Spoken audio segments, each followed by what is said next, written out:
Are you tired of undercharging, over-delivering, and overworking? Well, I have some good news for you. I put together a free course for women web designers who want to make more money without overworking. Just go to webdesigneracademy.com/free course or click on the link in the show notes of this episode to get instant access. And since you love podcasts, when you sign up, you'll have the option to get the entire free course instantly in a podcast feed so that you can listen on the go. So if it feels like you've been working 24/7 but not making as much as you want, go get that free course right now at webdesigneracademy.com/free course. Welcome to The Profitable Web Designer, a podcast for web designers who want to work less and make more money. I'm your host, Shannon Mattern, founder of the Web Designer Academy, where we've helped hundreds of web designers stop undercharging, overworking, and create profitable, sustainable web design businesses. Hello, everyone, and welcome back to the Profitable Web Designer podcast. And today I am joined by Reid, who helps introverted, multi-passionate, neuro-spicy business owners build sustainable and enjoyable businesses. And Tara, welcome to the show. Thank you so much for having me. I'm so excited to be here. Yeah, so Tara and I met several months ago when I was a guest on her podcast, and I just loved talking to her so much that I was like, hey, I think you should come on my show, and now I can turn it around and get to know you more. So you're also the host of the Introvertpreneur podcast. So let's kind of start there and with your business journey. How did you get started doing what you do, and what ultimately led you to create a podcast called the Introvertpreneur? Well, it's been a very long journey. Right now, I'm going towards I'm heading towards my 18th year as an online business owner, Wow. which just saying that sounds really wild. So yeah, it's been a very long journey. I started in 2007.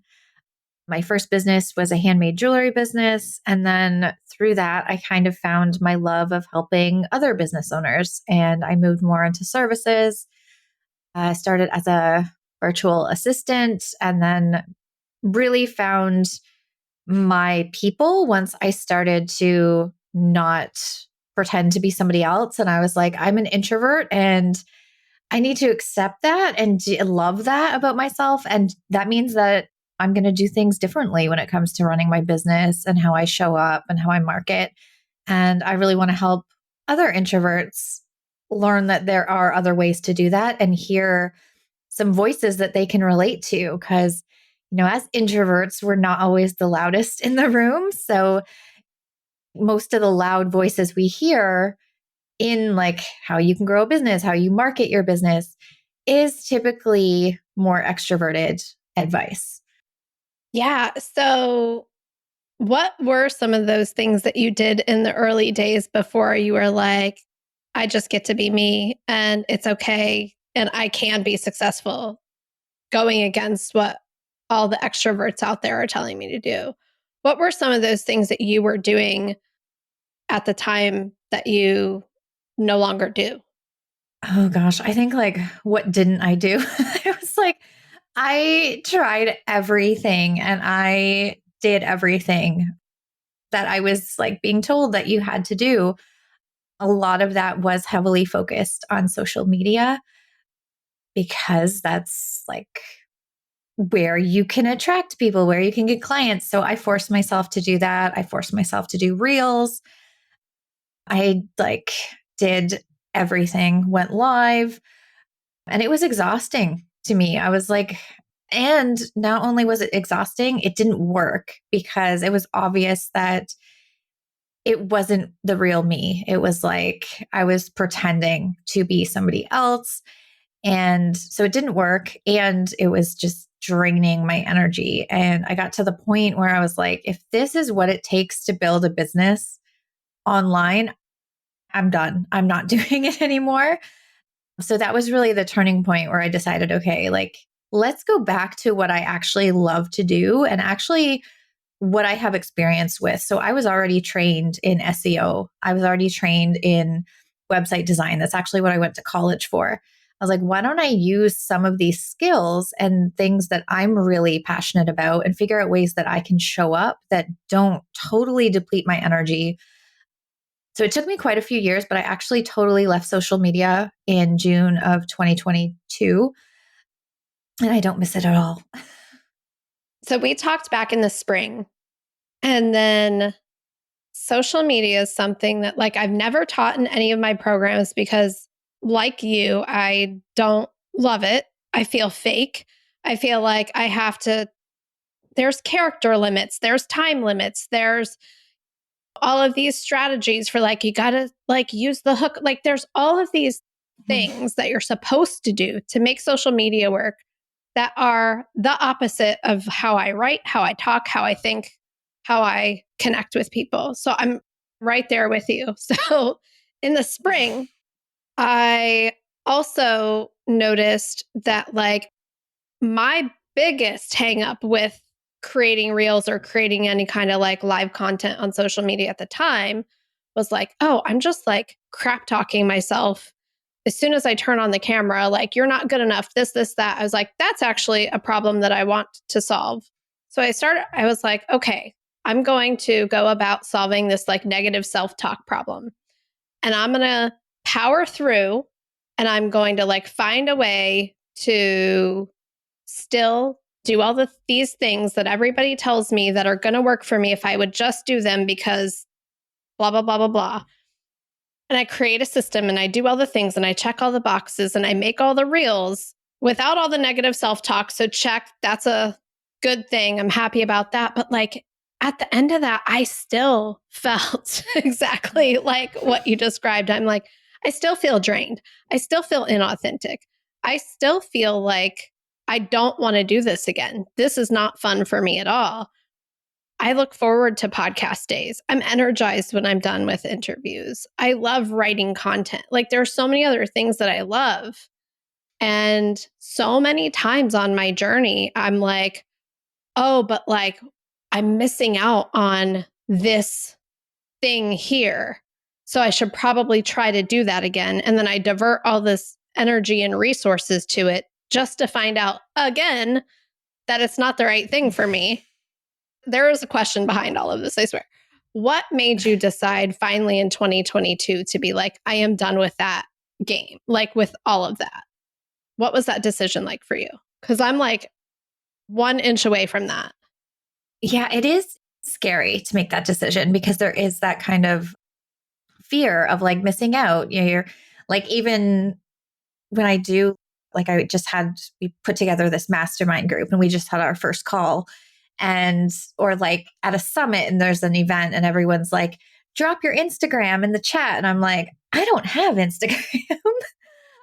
So there is that thought of like, everyone's there and you have to be there. So there is that fear when you do maybe or start to feeling like maybe this isn't the right place for me. And I think for me, the big turning point was I did a big audit. So I looked at how much time was I spending and how much like actual results was I getting from all of this time that I was spending. For me, it was Instagram. Instagram was where I was putting a lot of time. Like I was just pouring time into it.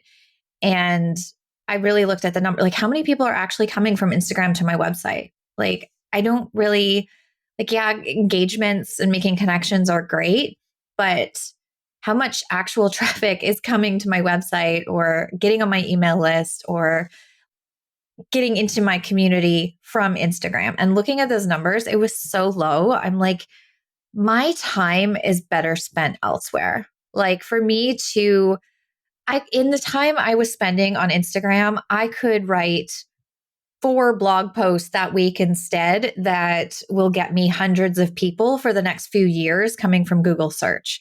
So why am I not doing that? I recently got the data myself in my business, and I was like, yes, it makes sense that this is not, I wasn't putting like the time and effort and energy in any kind of a consistent way because I couldn't maintain the consistency because I hate it so much. And so I'm like, well, of course it's not working because you're not actually doing it to myself. This is what I'm saying to myself. So if you just actually did it consistently, then it probably would start working. And I love that I'm hearing you say for yourself, you're like, I was putting time into it. It wasn't working for me. And it's because I couldn't be myself there because it's not Mhm. like where you naturally like to show up. And I just love that perspective to be like, if you don't like doing something, that is going to come through in some kind of way, shape, or form that even if you're checking all the boxes of the strategy that you bought, it's still not going to convert or come off as Yeah. how it's supposed to.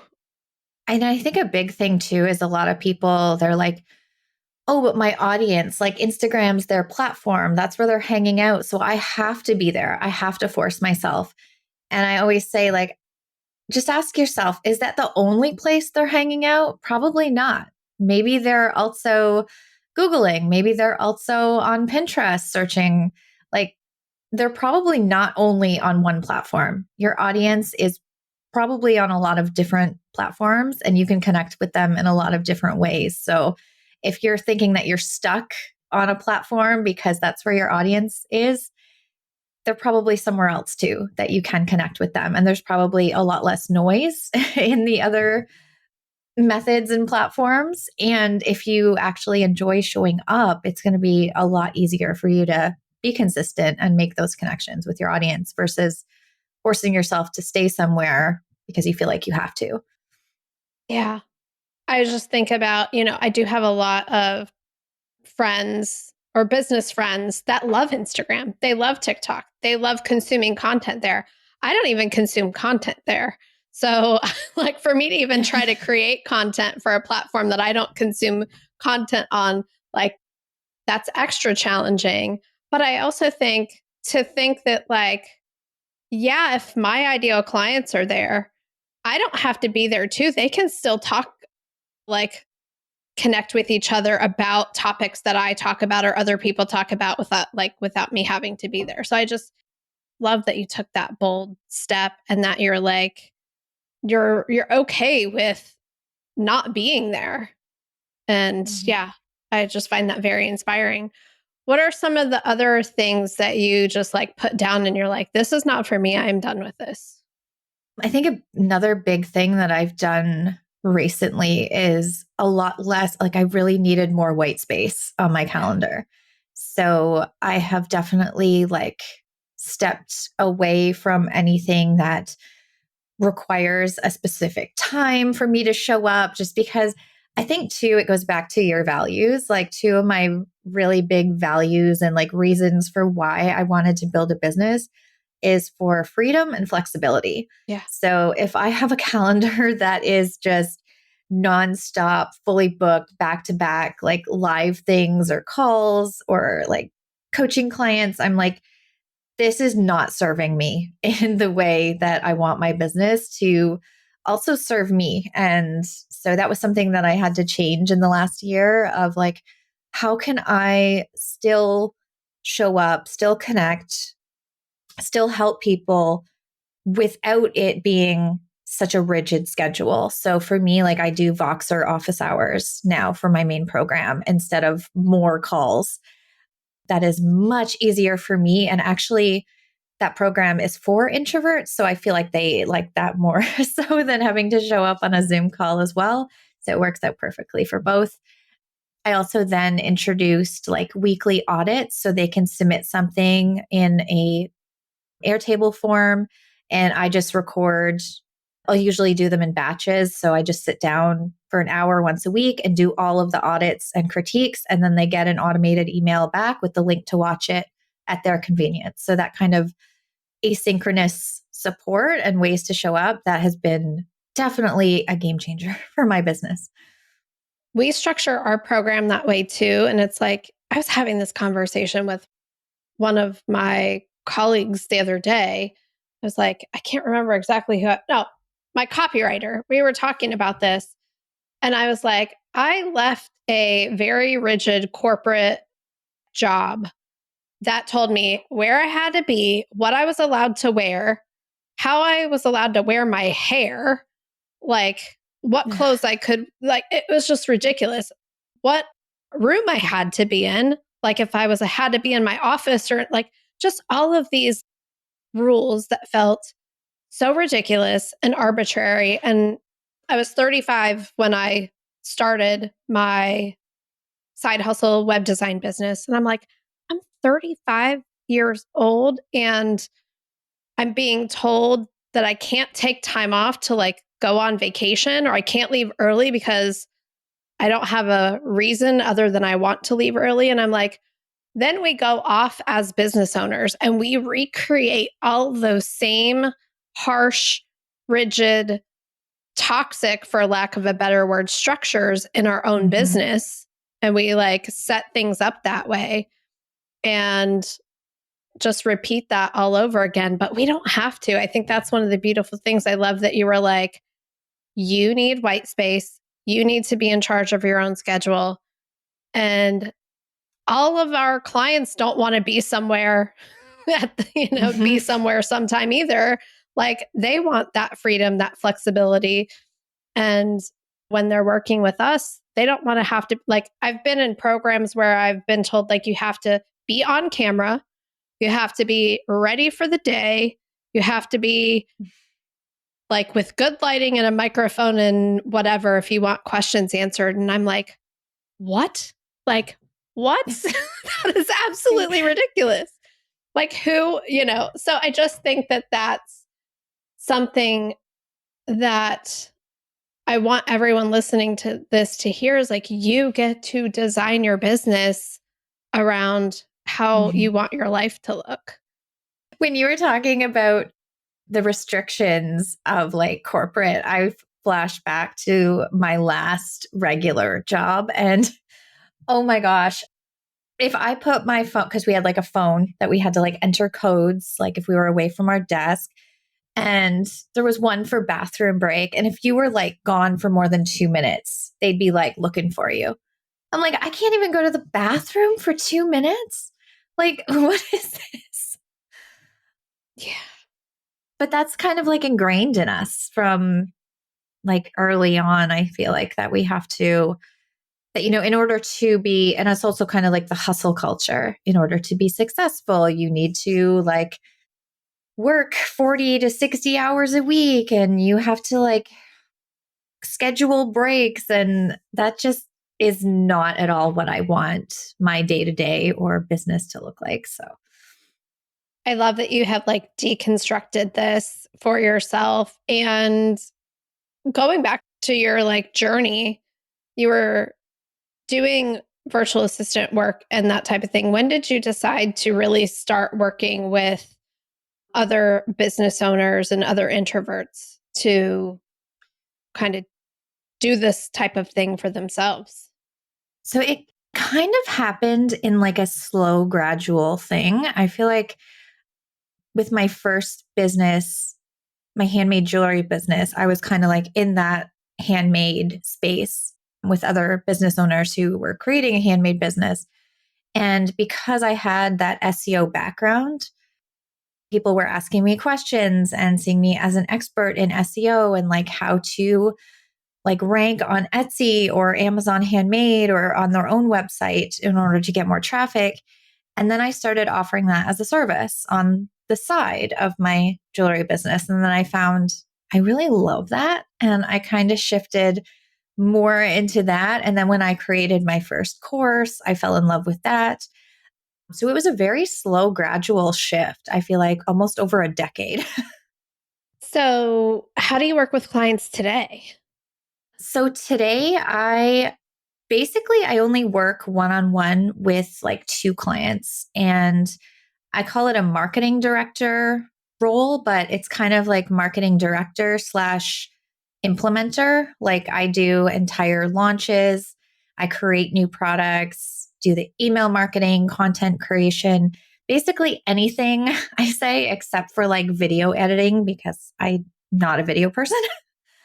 But basically anything else from start to finish of a project, I love that because I am multi passionate and it kind of allows me more space to do different things I love, but also be in somebody's business is kind of a strategic role too. So it's not just like, as a virtual assistant, somebody tells me what to do. Whereas in now it's more, I'm like an overview of your business, and then I give you ideas and plans, and then I help you implement them.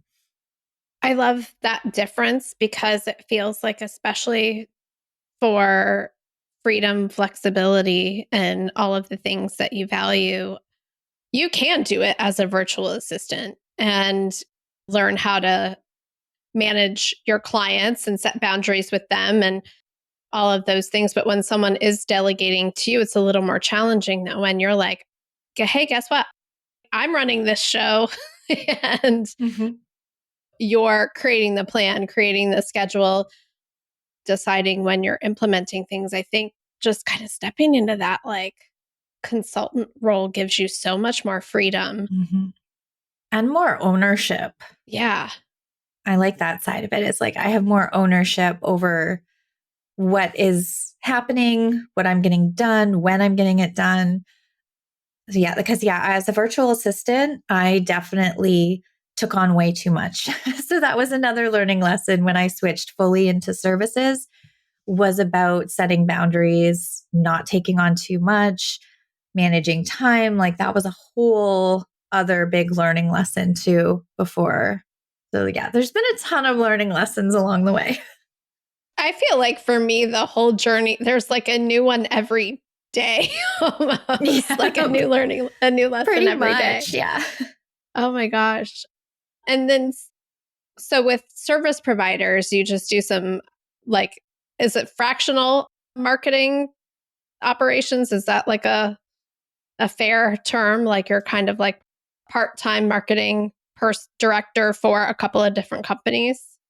Oh, that would probably be the best way to describe it. Yeah. And then how do you work with other introverts? So I have a program. It actually started as a membership 4 years ago now, called the Introvertpreneur Club. And I recently transitioned it from a monthly membership into a lifetime access group program. So it's still a lot of the same support and components, but it's you pay once and you're in for forever. So we have a monthly coaching call, we have a monthly training, we have Voxer office hours twice per month, we have a really active community.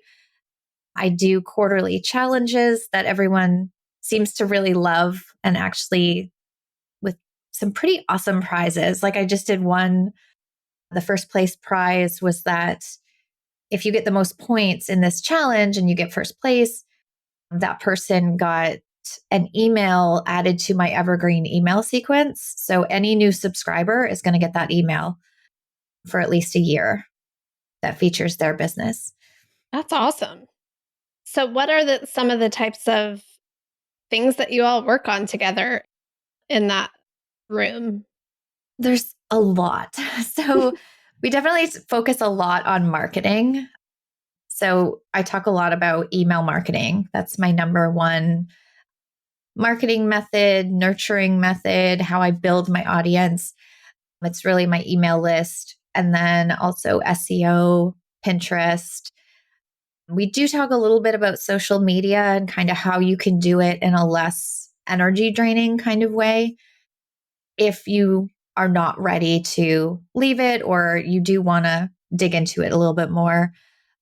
We also talk a lot about creating digital products, passive income, creating courses, affiliate marketing. So, all of the kind of things that I do in my business, I'm very open and sharing like what I'm doing, what's worked, what's not worked, how you can make it work for you. We cover a lot in there. And I also added in now there's a PLR resource library. So I tend to create a lot of things, and sometimes I'll create something and I'm like, I don't know what to do with this now. And so I created a library of like, here's a lead magnet if this is like a topic that's related to what you do and your audience. And here's some ways that you can tweak this. Like maybe you want to record a video and turn this into, a small ticket digital product. Maybe you just want to leave it as is and have it as a PDF or a free lead magnet. It's yours to use in your business, however you want. There's like Thrivecart templates. I forget what else is in there, but there's lots of like fun things that you can use to grow and market your business as well.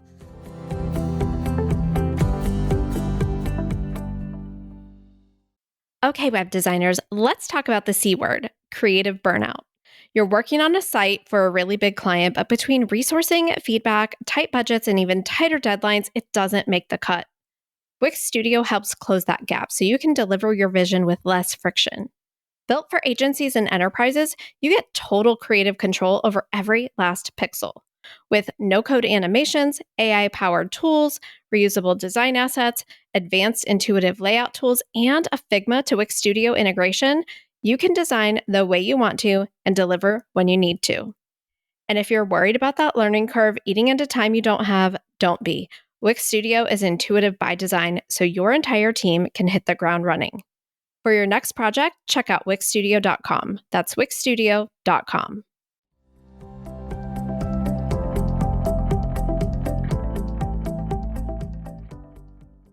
What are some of the biggest obstacles that your students have, or even just introverts in general, when it comes to like marketing? I feel like the biggest thing, there's probably two biggest things. I feel like one is potentially like figuring out a strategic marketing plan that's going to work for you and your personality, that's not going to burn you out. And then if you already have that in place, I find that sometimes a lot of us, especially, I feel like all entrepreneurs struggle with this, but especially introverts, we do maybe struggle a little bit more with boundaries, especially if we're doing client work and one-on-one services, and also confidence. I feel like confidence and dealing with imposter syndrome can also be a really big thing too, because especially if you're multi-passionate, because I know I love learning, I take in a lot of information. That was my biggest problem with social media, is that I was actually scrolling and like getting lost in all of my competitors or what other people were doing. And then I would just be overloaded with ideas.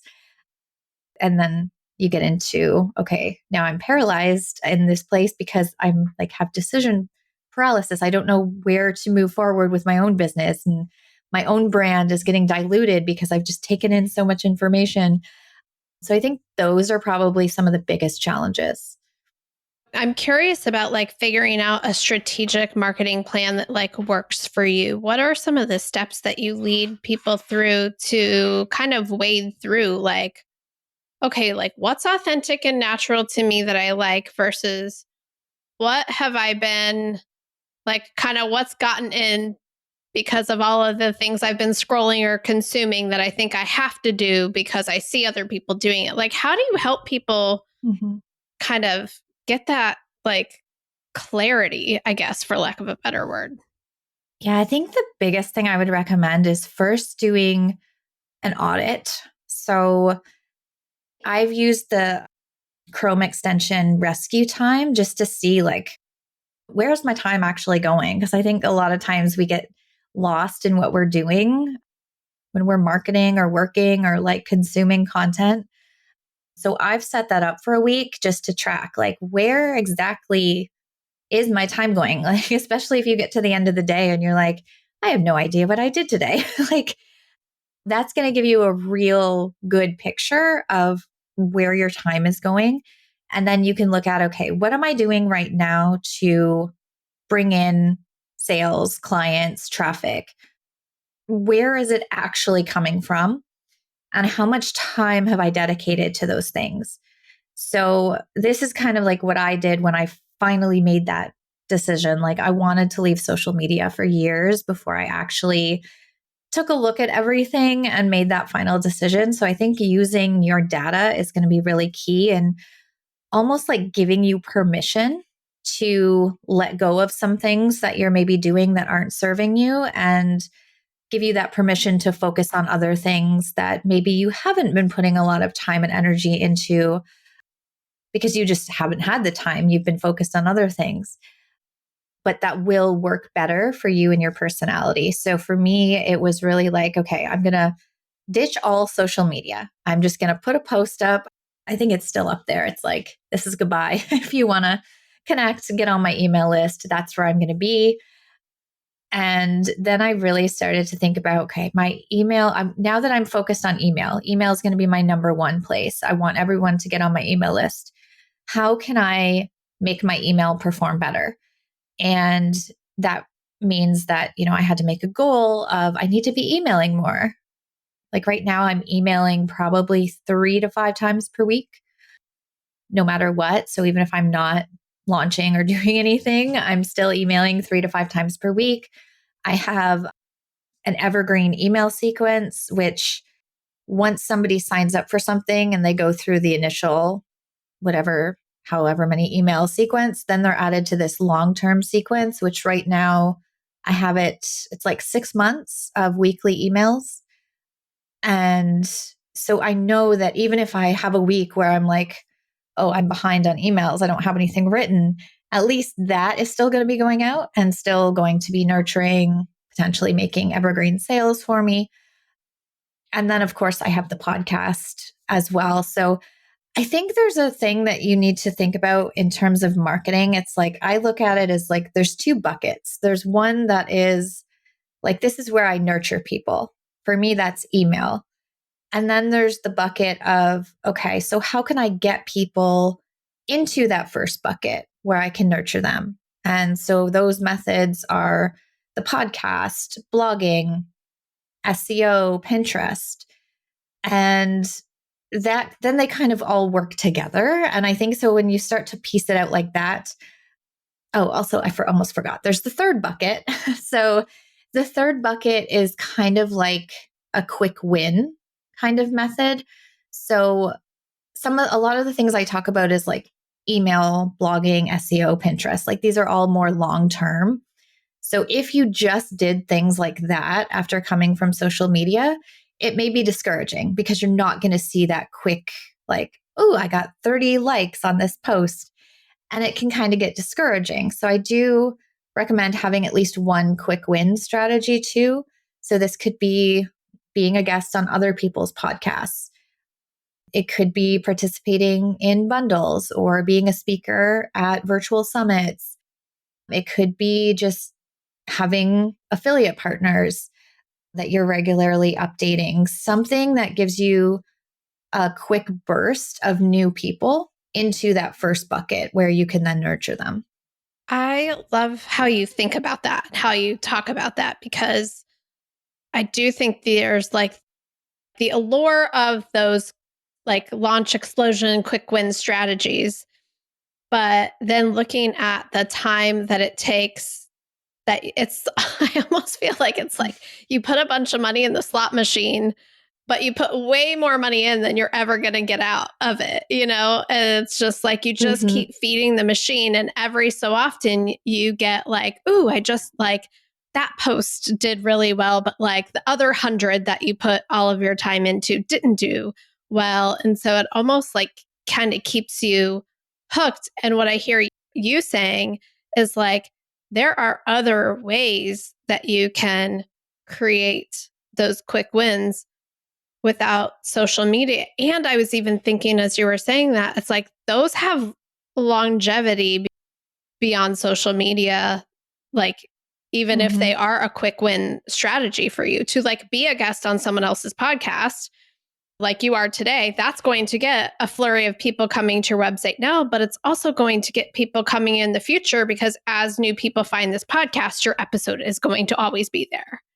And so it's just like a 2-for-1 kind of deal instead of like, oh, if I create 100 pieces of content for social media, maybe one of them will be the one that like goes viral or sends Mm-hmm. me all these people. And it's like, who has time for that? I mean, I know there are people listening to this that are like, I love it. And I'm like, more power to you. Please keep doing it. If you love it, Mm-hmm. keep it. But if you don't have to do it. Yeah. I feel like a lot of it is the sustainability factor, like you were talking about, because I do love like the podcast. I always turn it into a blog post because I'm big on SEO. Like it's SEO is my number one traffic source, which is fantastic because it's always new people finding me from Google who are like actively searching for something that I talk about or something that I have an offer on and can help them with. But also, like the way you were talking about the time invested of like 100 pieces of content, like my top blog post that generates still about 300 to 500 new people coming to that blog post from Google search every single month. It was published like over 4 years ago, and it's generated that much traffic every single month for the past 4 years. No social media post is going to do that for me. Oh my gosh.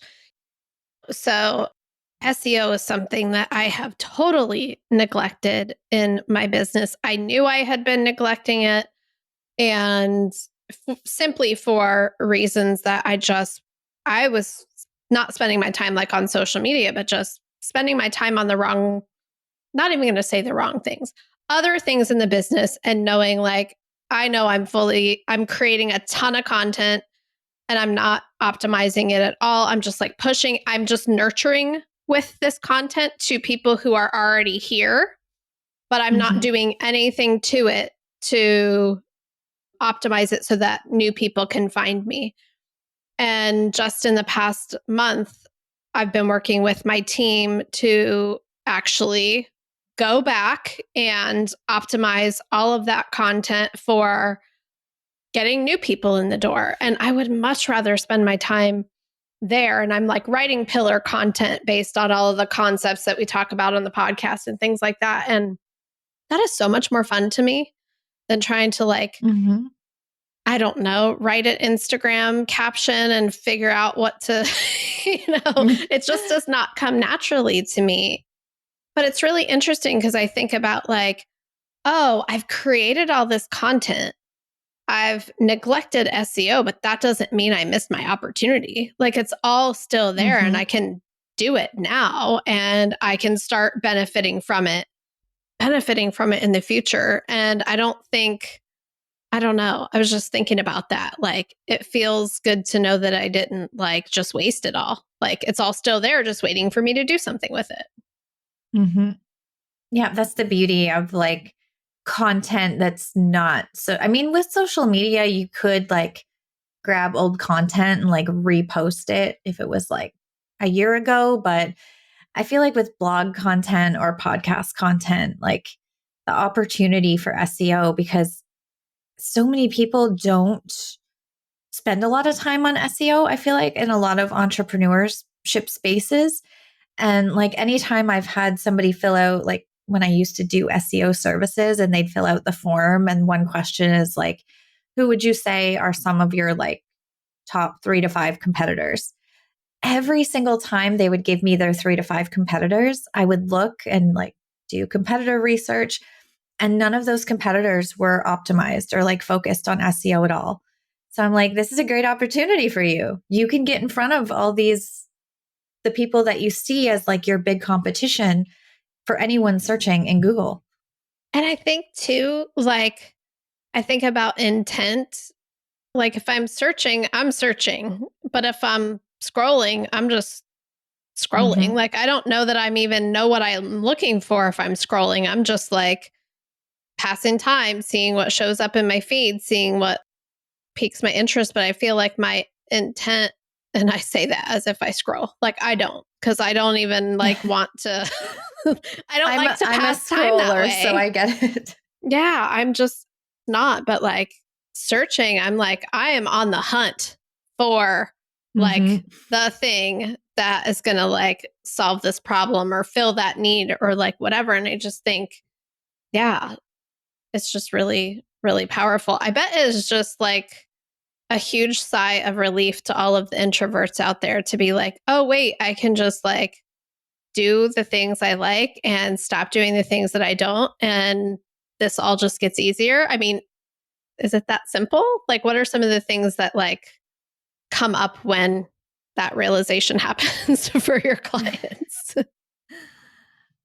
I think it is. I feel like we all, as introverts, especially if anyone else was like I was many years ago, and like you're trying to do all the things or things that you don't enjoy right now, you may have I call it like my aha moment where I was like, I don't have to be here. I don't have to be doing this. There are other ways to do it. I just have to figure out like how to make it work for me. And there are so many options out there. Like, even anytime I see somebody talk about content, they're always talking about content in relation to social media.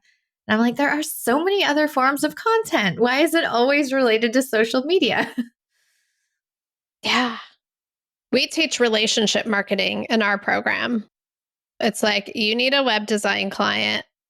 Like the quick win is to reach out to a past client and say, "Hey, I loved working with you. Do you know anyone just like you? I'd like 10 more of you. Do you know anyone who that you could connect me with?" Or just, "Hey, I was thinking about you. You mentioned that you have a project coming up. Like, are you still thinking about doing that? Mhm. I'd love to have a conversation." Like, just things like that, where we talk about just being a real human. But I know even for some introverts, just the idea of like sending one email to one person could just be like very nerve wracking. It is for me. I don't even know if I'm an Mhm. introvert. I think I go back and forth. Is there an ambivert? Is that a thing? Yeah. Yeah. I would consider myself an ambivert, but I do know that like sometimes when I just go to send an email to one person, I'm like, why are my hands sweating? Like this is literally Mhm. just an email. So I have a fix that works for me is like anytime when I was sending emails, like, because I actually got I feel like my first 3 to 5 virtual assistant clients when I switched fully was actually through cold pitching emails. So I just like reached out and was like, hey, I really love what you're doing. And like, I love your business. Or like, they had a podcast. Like, I love these episodes and I'd love to just touch base and connect with you. But yeah, hitting that send button, it's like just that action of hitting send.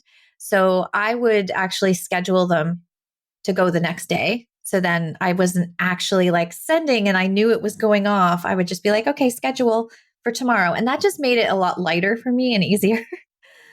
that is a brilliant hack. That is so like truly because just taking the pressure off of yourself to be like, I'm just drafting this and I'm going to schedule it instead Mhm. of like, I'm going to send this right now. And what if all of the what ifs that go Yeah. through our minds, like you almost Mhm. just like take all of that pressure off. That's beautiful. That's Yeah. Cause absolutely brilliant. I know I used to when I was like, oh, okay, let's hit send. Then I would be like refreshing my inbox like continuously because I knew it was delivered. They have it. It's in their inbox. And it takes the pressure off. If you're like, okay, hit the schedule button instead of the send. And then I don't even remember or like think about it the next day. And the stories we tell in the space between the sending and the reply are like the stuff of novels, like so dramatic that like, oh, they saw it. They must have been so annoyed. They hate me. Now they're like spreading, like talking trash about, like, that's my negative self-talk that I used to have. Mhm. I have really done a lot of work in the past year on cleaning that up. But like, I know we just fill that space in between the sending and the reply with all kinds of Mhm. just worry thoughts sometimes. And so, yeah, scheduling just that's brilliant. I love cold pitching. I think it's like, I think I cold pitched you to be on the Introvertpreneur podcast, if I recall correctly. But if Yeah, I think so. Yeah. I think I did, I think if it's like done with authenticity, then it's really fun to do. It's when, I mean, I'm sure you do too. I get so many terrible cold pitches Mm. in my inbox for all manner of things. Yeah. And then my favorite is when they're like, I'll get the one that's like, you haven't responded to any of my emails. And I'm just like, delete. Like as soon as it says that I'm like, that's an automatic delete. But I get some great cold pitches too. I get some really good ones. And the ones that I will respond to, even if it might be something that I can't say yes to. Like I got a copywriter reached out and pitched me copywriting services. And it was such a good email that I was like, I have to respond to her and tell her, like, that was a fantastic email. Thank you for taking the time to actually like learn about me before you sent it. And while I'm not in the market for services, I have no doubt that you're going to get booked out if you keep sending cold pitches just like this, because it was already warm by the time it hit my inbox, just because the first sentence like warmed, like took me from cold to warm. And I think that that's just it can be an intimidating marketing tactic for people to send cold pitches. But I think if you do it from, I'm a real person, which is everything that we're talking about here, is just like being your authentic self, it can be really powerful.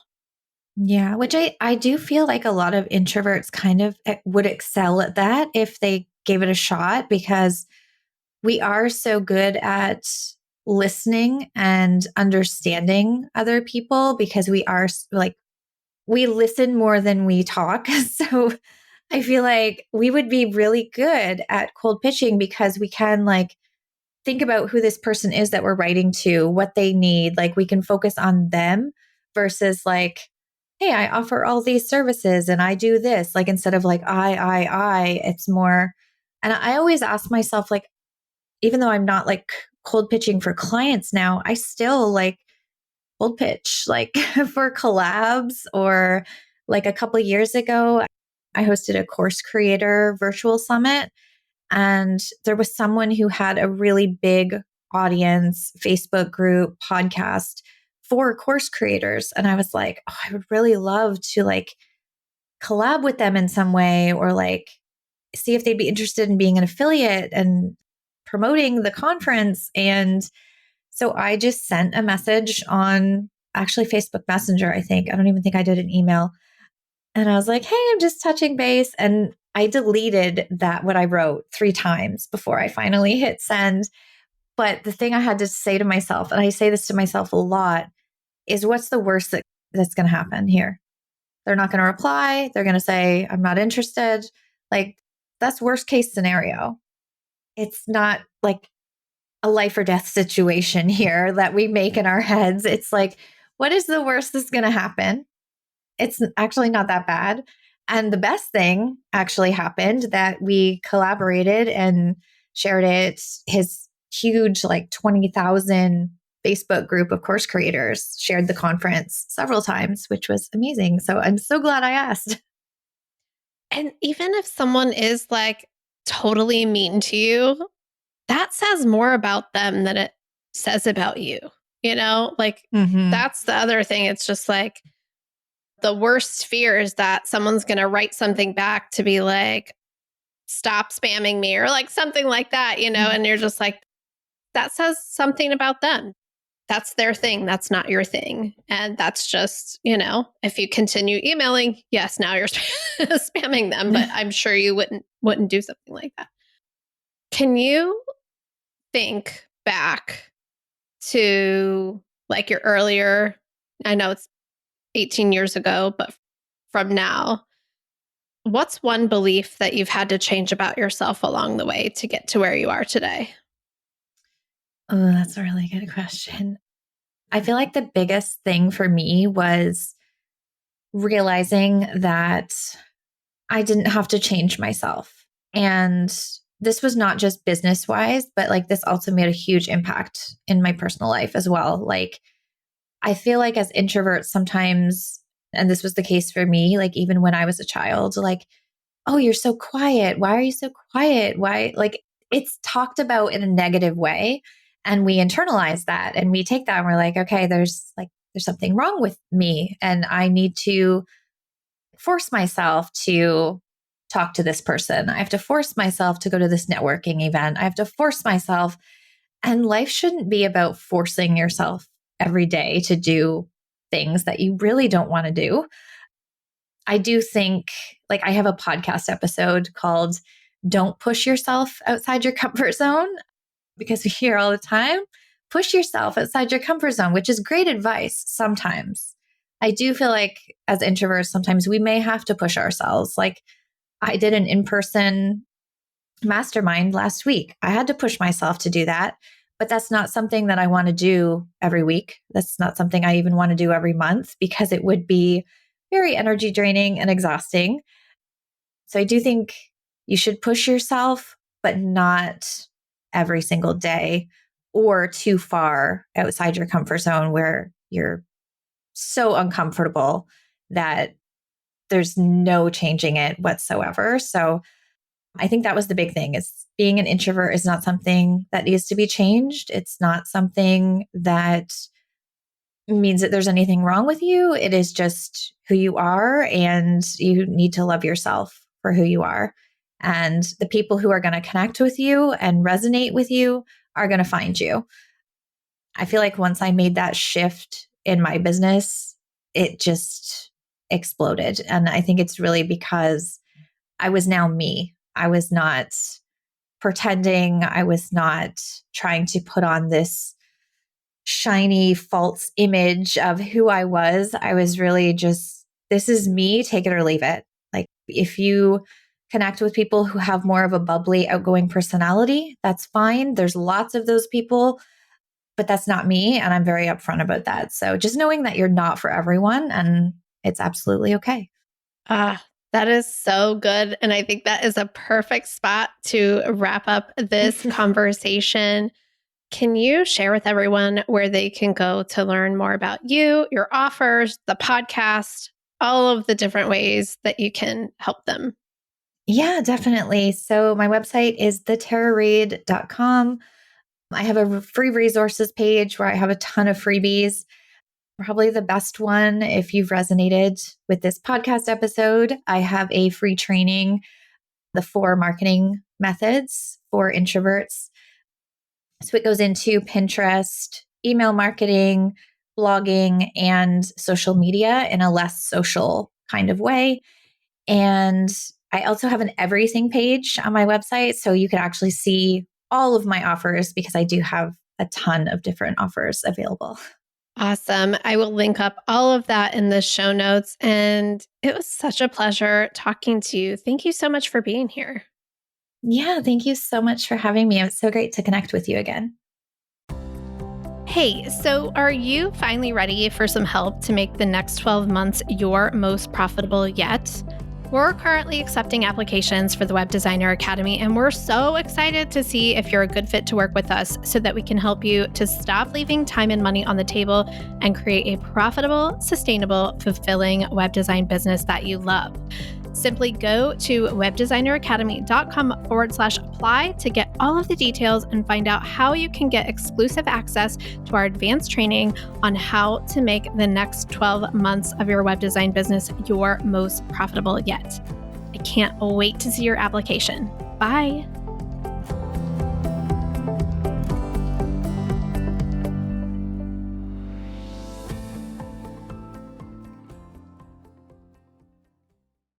This podcast is part of the Sound Advice FM network. Sound Advice FM, women's voices amplified.